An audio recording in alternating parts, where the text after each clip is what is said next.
Hello बच्चों।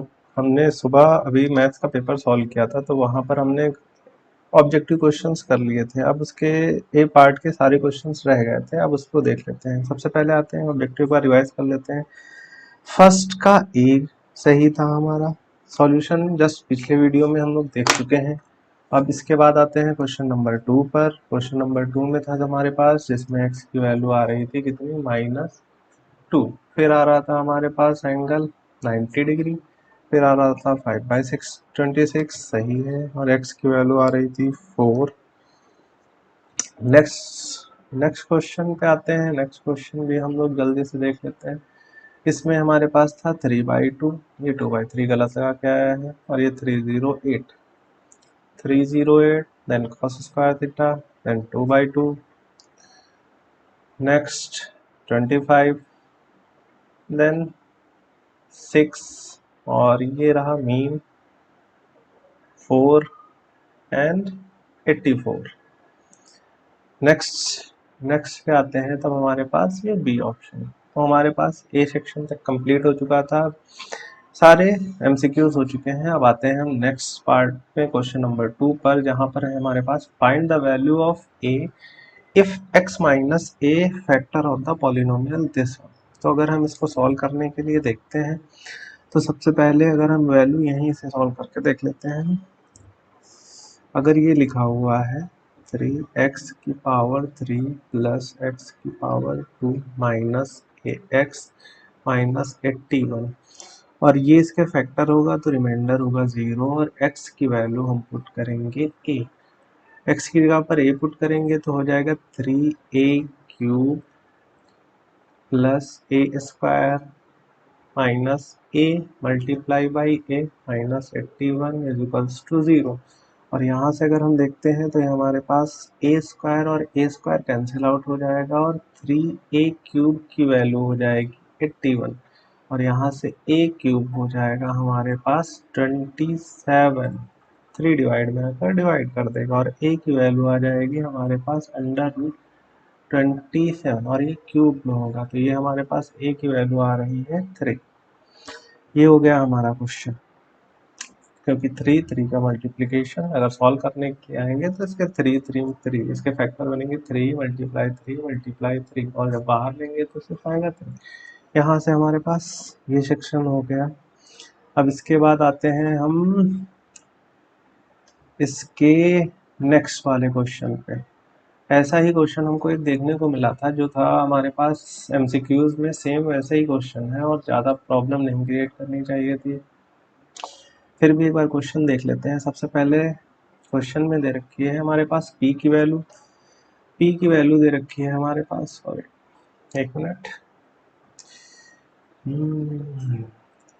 यहाँ से क्वेश्चन अगर देखेंगे तो p की वैल्यू दे रखी है 1000, n की वैल्यू दे रखी है 2 ईयर, जिसको कन्वर्ट करेंगे मंथ्स में तो हो जाएगा 24 मंथ्स, और हमें दे रखी है मेजॉरिटी वैल्यू, जो कि हो जाती है हमारे पास 26000। अगर हम सॉल्व करने पे आएंगे तो हमारे पास फॉर्मूला होता है majority value is equals to p multiply by n plus i। तो यहाँ से अगर हम इंटरेस्ट निकालेंगे तो यहाँ पर हो जाएगा ये 1000 इंटू 24 प्लस i। तो जब सॉल्व करेंगे तो हो जाएगा 26000 माइनस में 24000 इज इक्वल्स टू i। तो i की वैल्यू अगर हम देखेंगे तो हमारे पास आ रही है 2000। अगर i हमारे पास 2000 है, तो अब हम फॉर्मूला लगाएंगे कौन सा, हाँ एक मिनट। अब हम फॉर्मूला लगाएंगे i is equals to p into n, bracket में n प्लस 1 r अपॉन 100 और 2 मल्टीप्लाई बाई 12। तो यहाँ से अगर हम देखेंगे तो i की वैल्यू है हमारे पास 2000 इज इक्वल्स टू में, ये हमारे पास है 1000 मल्टीप्लाई में n की वैल्यू है 24, ऐड करेंगे 125 हो जाएगा, r हमको फाइंड करना है, डिवाइड में है 24 अपॉन में 100। 24 से 24 कैंसिल हो जाएगा, 1 2 3, 30 से 1 2 30 कैंसिल आउट हो जाएंगे, और हमारे पास ये 25 4 जा हो जाएगा 100 और 2 का 4 से मल्टीप्लिकेशन होकर और r की वैल्यू आ जाएगी 8%। तो यहाँ तक हमारे पास ये क्वेश्चन हो चुका है। अब आते हैं हम नेक्स्ट क्वेश्चन पे, जो है एक सर्किल का क्वेश्चन, और सर्किल के क्वेश्चन में हमसे दे रखा है हमारे पास ये एंगल 26 और हमसे पूछा है BDA। अगर हम ध्यान से देखें तो BDA, अगर ये हमारे पास हमको अगर फाइंड करना है, ये हमें 26 दे रखा है और हमें दे रखा है O इज अ सेंटर, तो ये बन रहा है हमारे पास डायमीटर, और डायमीटर की वजह से अगर सेमी सर्किल में कोई भी एंगल बनता है तो इसकी वैल्यू हो जाती है 90। सबसे पहले एंगल की वैल्यू हो जाएगी हमारे पास 90 डिग्री। हमें फिर फाइंड करना है BAD। अगर हमको एक एंगल पता है 90, दूसरा एंगल हमको पता है कितना 26, तो थर्ड एंगल हम फाइंड करने के लिए लगाएंगे ट्रायंगल की प्रॉपर्टी, तीनों एंगल का सम 180 डिग्री। तो हमारे पास x इक्वल्स टू हो जाएगा 180 माइनस ये हो गया हमारे पास 6 और ये हमारे पास हो गया 196। ठीक ठीक, यहाँ पर आते हैं तो ये हमारे पास आया 64। तो हमारे पास ये एंगल आया कितना 64। ठीक, अगर हमारे पास ये एंगल हो गया 64, हमें फाइंड करना है CAD। CAD CAD, तो अगर हमें ये एंगल फाइंड करना है तो हमारे पास दो थ्योरम है, एक अल्टरनेट एंगल 26, तो ये भी 26। अदरवाइज अगर आपको ये नहीं पता है तो हम अगर ये देखें तो ये सेंटर पे हमेशा 90 डिग्री का एंगल बनाता है। अगर ये 90 डिग्री का है और ये हो गया हमारे पास 64, तो 90 से अगर 64 माइनस करेंगे तो हमें पता है वो क्या आंसर आएगा, वो हो जाएगा 26। अब हमें फाइंड करना है ODB। अगर ODB, अगर हमने सर्किल में थ्योरम पढ़ी है तो सेंटर से अगर कभी भी कोई एंगल बन रहा होता है तो जो ये हमारे पास सरकमफ्रेंस पे जो एंगल ये होगा वही एंगल ये होगा, क्योंकि ये रेडियस है और आइसोसेलेस एंगल में इक्वल एंगल हमें इक्वल साइड्स हमेशा इक्वल एंगल बनाती है। तो अगर ये 26 की ये रेडियस है तो ये भी रेडियस, इसलिए ये 26 तो ये भी 26। तो हमारे पास लास्ट का भी आंसर है हमारे पास 26। अब आते हैं हम नेक्स्ट क्वेश्चन पे, जो हमारे पास है क्वाड्रेटिक इक्वेशन का। और इस क्वाड्रेटिक इक्वेशन सॉल्व करने के लिए हमको चाहिए क्या, श्रीधराचार्य फॉर्मूला। श्रीधराचार्य फॉर्मूले से सॉल्व करना है और हमारे पास ये वैल्यू है x² प्लस 4x, जो कि है हमारे पास क्या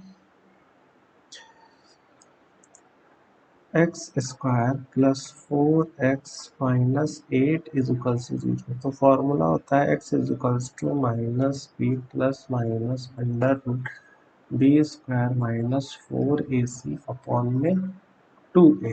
तो अगर हम यहाँ पर a की वैल्यू देखेंगे तो a की वैल्यू है 1, b की वैल्यू देखेंगे तो हो जाएगी 4 और c की वैल्यू हो जाएगी हमारे पास -8।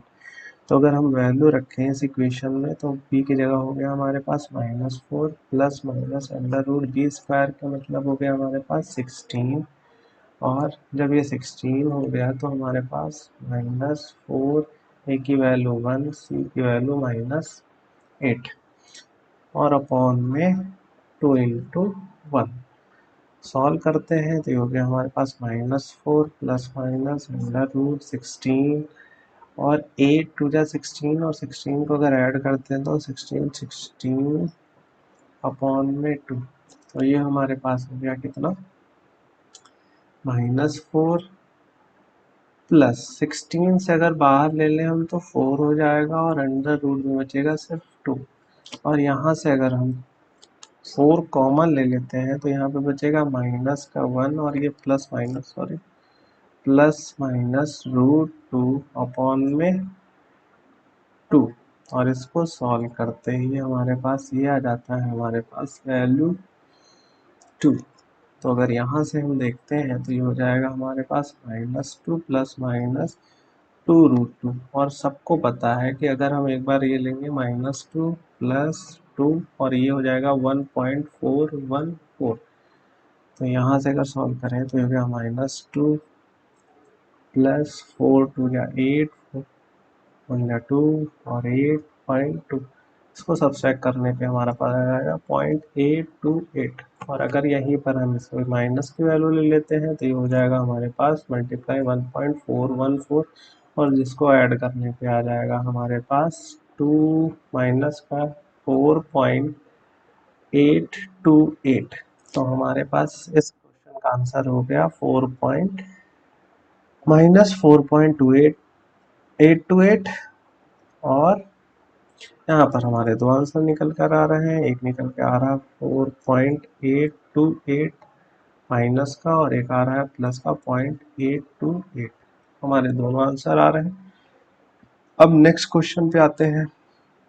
नेक्स्ट क्वेश्चन है हमारे पास प्रूव द फॉलोइंग आइडेंटिटीज और ये ट्रिग्नोमेट्री का क्वेश्चन है। फिर नेक्स्ट है, अगर इसको हम देखें तो ये लिखा हुआ था हमारे पास साइन स्क्वायर थीटा माइनस 1 एक ब्रैकेट में, फिर तो हमारे पास टेन स्क्वायर थीटा प्लस 1 और प्लस 1 इज इक्वल्स टू 0। हमको ये प्रूफ करना है। तो सबसे पहले बेसिक कॉन्सेप्ट से अगर हम जाएंगे तो ये हमारे पास रहेगा साइन स्क्वायर थीटा माइनस 1 इसी ब्रैकेट में, इसको कन्वर्ट कर लेते हैं। ये हो गया साइन स्क्वायर थीटा अपॉन में cos square theta plus one is equals to 0। अगर यहाँ एलसीएम लेते हैं तो ये हो जाएगा हमारे पास साइन स्क्वायर थीटा माइनस 1 एक ब्रैकेट में और यहाँ पर हो जाएगा क्या sine square theta plus cos square theta और अपॉन में cos square theta plus 1 is equals to 0। अगर ये वैल्यू देखेंगे तो ये 1 हो जाएगी